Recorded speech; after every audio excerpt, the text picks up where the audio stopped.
Roni dan dia sedang melakukan atau pembukaan tempat lawan.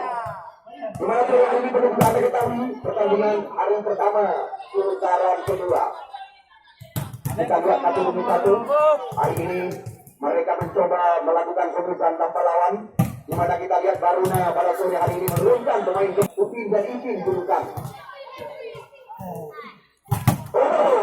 Berat sekali kita lihat bola bencana tadi yang dilepaskan oleh Imam, dan kita lihat pas saja tadi kesempatan tidak diberikan kepada tim Putra Baruna.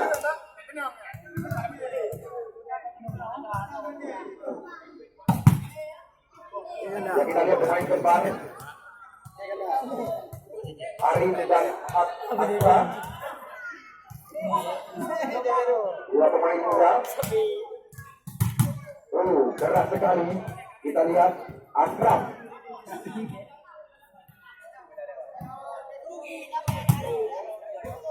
Bola ganda kalah sama sekali karena pertandingan akan segera kita kembali.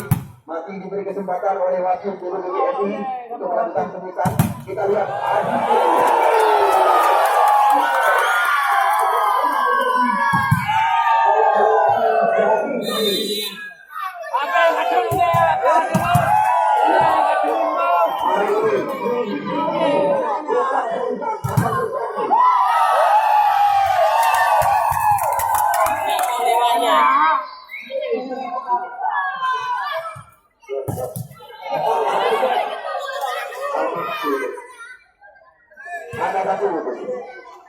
Tapi hari ini